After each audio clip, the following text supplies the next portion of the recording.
welcome to a new season of What's Growing On. I'm Jayne Spooner, and I'm a University of Minnesota Master Gardener here in Rice County. And it's great to be back with you guys again. Last year I kind of took a year of rebooting and regrouping, and so I'm ready to get growing on again. So here it is, the month of March, and as you can attest for all the Marches that you've been through, this is kind of the most fickle month of the year when it comes to weather. You've got coming in like a lamb, going out like a lion, or vice versa. Or, one day it's, 10 below, wind chill, and a week later it's 40 degrees above and you're driving down the street cranking up your tunes on your radio with your windows down. And everybody's anxious to get out into the garden, and just like I am too. So starting in about January, the mailbox started coming in with all kinds of garden calendars. It kind of is something to look at and not look at the bills from Christmas, because as most people are, who has a grandparent, I tend to overspend a little bit. But so we've been kind of going through that. But as you start hitting the end of February, the beginning of March, it's a good time to start looking and planning. And one of my favorite things about garden catalogs, and the first place that I look at it in the garden catalog, is actually the first few pages, because that shows you what's new in their lineup of plants and seeds and flowers and vegetables. So it's always kind of fun to see and look. It might not be totally new to the market, just something that they've discovered, something that maybe they've retaken a look at or developed. So it's always kind of fun to look. Now, like a lot of gardeners, I'm kind of one of those that likes to go into the garden center and look, touch, feel, and pick out my plants. But as I go through my years of gardening, garden centers can't have everything in stock. And I mean, when you get a catalog that just sells tomato plants, I mean, a greenhouse can't, handle all those. I mean, it's going to be confusing to the consumer, let alone confusing to the staff there as to what to suggest and what not to suggest. I mean, we can only hold so much gardening knowledge up in our brains. So this is kind of the first place that I look at. But another thing, and this is what we're going to talk about, is another really good source of information to look at when you're thinking about what you want to do in your garden. And every year, and since 1982, the University of Minnesota Extension Service does what's called seed trials. And every year throughout those years, they reach out to master gardeners across the state of Minnesota to test varieties of seeds. So they test flowers, they test vegetables, they test fruits, they test herbs. And so it's really a great list to reference to. And that doesn't usually come out till end of January, beginning of February. So it's always a resource that I take a look at. So we're actually going to talk about what's not really new in 2022, but these were tested last year with the master gardeners, and they usually will be testing them either in their home gardens. They will test them in community gardens, because there are some master gardeners in the state of Minnesota that sponsor their community gardens for people to rent plots, or also in their teaching gardens. The Rice County Master Gardeners actually have a garden set up where they do some of the trials along with other different gardens down at the Rice County Fairgrounds, and they really work on it all year long, but they put a really big shine on it so that it shows really nice during our Rice County Fair. So make sure you stop down and take a look at it, and maybe we'll take a tour later on this summer. But anyway, so I'm going to go through that list today. I'm going to show you the picks and the different varieties that in the different categories that they've selected, and then I'll also give you some of the runners-up that they do. They usually select 5 to 6 different seeds within a variety of plants and flowers and herbs, and then they send them out to master gardeners to plant in their gardens, and then they send back, they write track their results throughout the season as far as how their germination rates were, did they see disease problems, when they started to harvest some of the vegetables and fruits, how did they taste, were they to their liking? And the nice thing about these seed trials, it's done in the state of Minnesota. anywhere as far north as Grand Rapids and Crookston at University of Minnesota Extension sites, and all the way down south, here in Minnesota. So what the information that you're getting and the results that you're getting on that is tried and true for our Minnesota summers. So let's take a look at what they came up with for this year. So in the category of squashes, in the delicata squashes, we have the Bush All-American Selections 100 squash. Now, this is a really great plant, especially for urban gardeners, because if you've ever tried to plant squash, zucchini, any type, or cucumbers, if you just plant a regular plant, they sprawl all over your garden and they take up a lot of room. So what's nice about this one that they thought was it's a nice, compact, and tidy plant for your garden.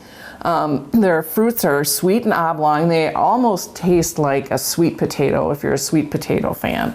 And like I said, it makes a great plant for the urban gardener, and it's got a resistance to powdery mildew. So if you are a gardener and you're wondering why your leaves are white and got this powder stuff on it, well, that's powdery mildew.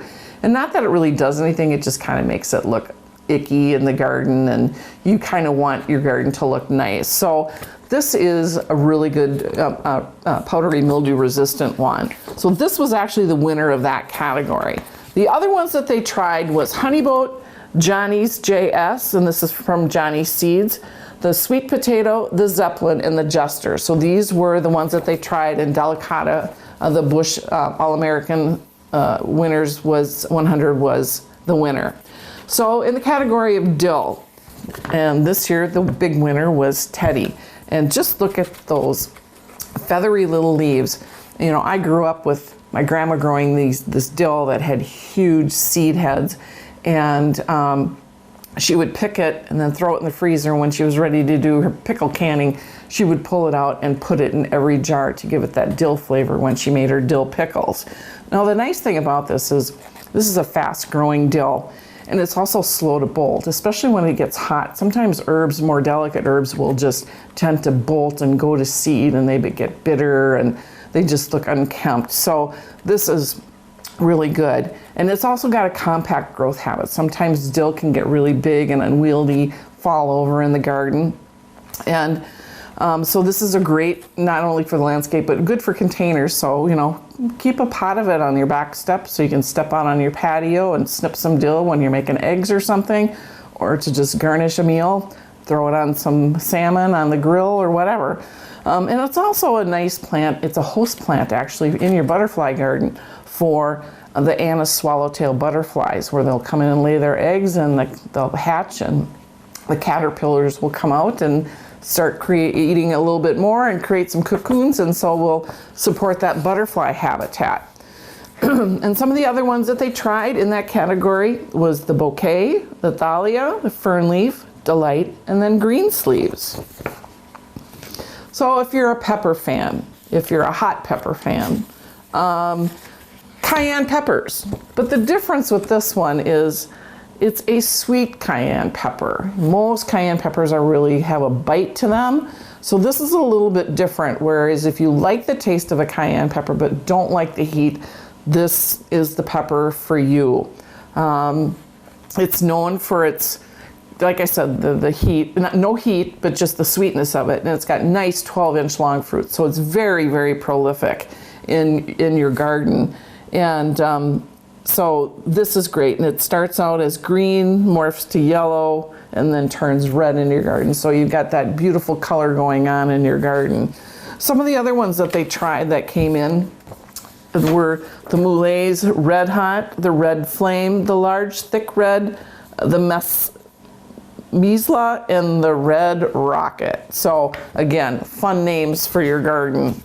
Ground cherries. Have you ever eaten ground cherries? My grandma used to plant ground cherries quite a bit, and it was always fun to go out and pick them right out of the garden and eat them. And the fun thing about it was they're really small, like a gooseberry, but they grow in a husk, much like a tomatillo, and they're kind of related to that family there, but they're a sweet and a very tart flavor to them. And the nice thing about this one though, it's got that sweet tart taste to it, but it also has a hint of pineapple in it. So that's kind of fun, a different flavor for your palate. The only thing is make sure that you do a good cleanup when you pull these out in the fall, because they do have a tendency to reseed, which isn't always a bad thing for your garden, but sometimes it can kind of get away from you. And some of the other ones that they tried in that category were the Lewin family, the strawberry husk tomato, the Goldie, the Aunt Molly's, and the Peruvian. So those are some other ones to take a look at for some seeds in the marketplace. Now, if you're a kale fan, I haven't quite taken that step. I mean, I've eaten it in salads. I know people like to make kale chips, kale smoothies, whatever. But this one might be kind of fun just because of the interest in it. And this is the lacinato kale. This year's winner was the rainbow lacinato kale. So what does lacinato mean? It's short for lacinate, which if you can see when you plant it and it starts to grow, it's got really curly, frilly leaves around the edges. So it kind of makes a really nice decoration for your garden, but also, you know, it's something good to eat and very nutritious.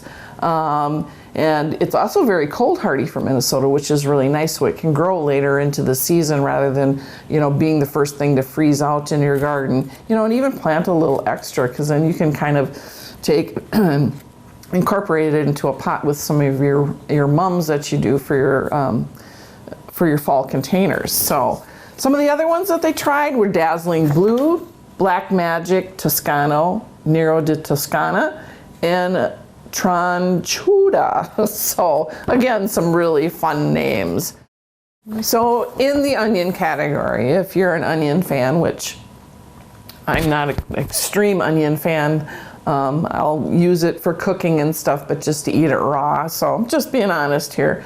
So the winner was the SV4643NT. Who came up with that? Well, sometimes these plants come into the marketplace and they've passed a test and they want to get them out in the market, and they'll probably rename it later on. But anyway, this is an early season hybrid in the garden, so sometimes onions take a little bit longer because you want them to get bigger, you know, for storage for the fall. But it's got a superior yield potential, and it's got a medium to dark red interior, as you can see. And it's disease resistance to basal rot, because sometimes the bottom of it will rot out. So this is good because you can keep it in the ground longer so that it gets bigger. And it's good storage onion too once you get it picked. The other onions that they tried in that category were the Rosa de Milano, the Milestone, the White Sweet Spanish, the Walla Walla, now that's a fun one, and an Aspen. So again, take a look at that list and try one and try all of them.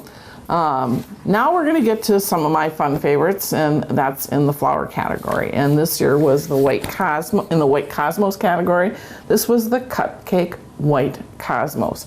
And these are beautiful. If you like to have a cottage garden for cutting flowers for bouquets in your home, this is a must in your garden, because it's just kind of a centerpiece of a cottage garden, because they fly, they go back and forth in the wind, and they're just a very graceful flower with beautiful fern leaf petals that come off of it. So it's very beautiful. It's got these beautiful snow white blossoms, so it kind of gives it a little bit of an elegance. The petals kind of look like a little bit of a chalice, and when you see them all together, it kind of looks like a cupcake wrapper, so it makes it kind of a unique plant, different than most cosmoses look kind of flat, almost like a daisy. So a beautiful addition to your cottage cutting garden. Some of the other ones that they tried were in the White Cosmos category: the Double Click Snow Puff, the White Afternoon, the Purity, the Pied Piper Blush White, and the Sonata Dwarf White. So another one, tall yellow marigolds, the Cocoa Deep Yellow Tall Marigolds. My gosh, the picture that I found, I actually wanted to have a person in it so you could actually see how big those blossoms are on it. These flowers are going to get 8 to 12 inches tall, so really nice big statement piece for your garden. and also kind of beneficial. They say that marigolds will help repel rabbits in the garden just because of the smell. So again, a really good choice for your garden. Because of the big flowers, the stems, what's nice about it is they're very tall and thick too, to hold up those big puffs of flowers. And believe it or not, these petals on here are edible.